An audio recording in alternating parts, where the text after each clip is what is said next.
Lisa from Byron. Hi, Lisa. How you doing? How are you? Good. Good. Go ahead with your question. I have a morphine implant, and I had medication put by a physician in the implant, which I had called previously prior to my doctor's appointment to make sure that my medication wouldn't be moved, and it was done anyway. What can a patient do as far as their rights? I'm sorry. Can you repeat that? You had a morphine pump. I heard that. But did you say the medication was removed, Lisa? No, they doubled the concentration and doubled the amount. Without your knowledge, or? Without my knowledge, and also I called previously to my doctor's appointment just to make sure that it wouldn't be moved, and they did it anyway. Lisa, what was the effect of that change in your medication?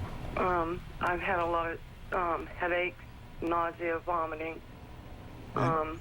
They think I have a blood clot in my right leg. And if you don't mind my asking, what was the morphine pump in for to start with? I was rear-ended on the interstate by an ambulance. You were rear-ended on the interstate by an ambulance? Yes. Okay, and how were you injured, please, ma'am? I have a 3-level neck fusion. My left shoulder's been operated on 3 times. 2 bone grafts out of my hip. Abdominal surgery. My left shoulder done. Both my hands. Good Lord. And how long ago did this happen? In '89. But I didn't have the implant put in until '99. Okay. Well, in answer to your question, you may or may not have some cause of action for a medical mistake.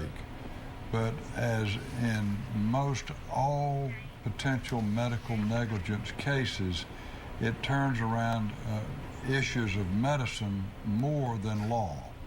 So you would need to talk with a lawyer and have them order your records and then have those records reviewed by a competent medical person to determine whether or not a mistake was made, and even if one was, what were the consequences? I mean, was it a serious consequence or not? Because a medical malpractice case is a very expensive proposition to prosecute.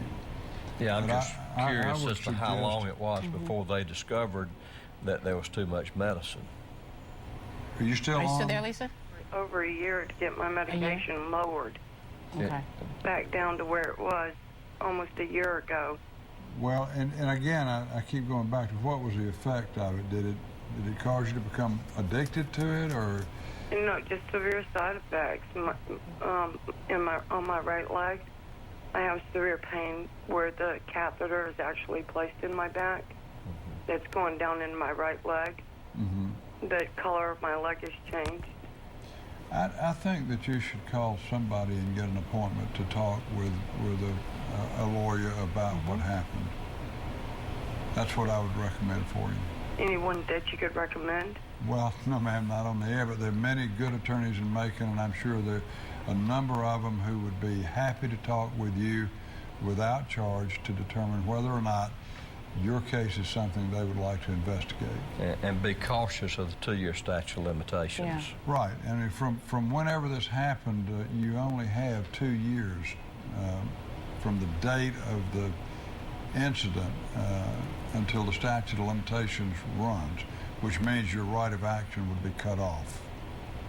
All right. Okay? Thanks for your call, Lisa.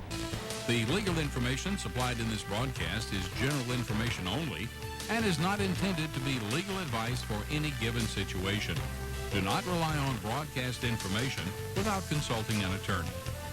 Contingent attorney's fees refers only to those fees charged by the attorneys for legal services.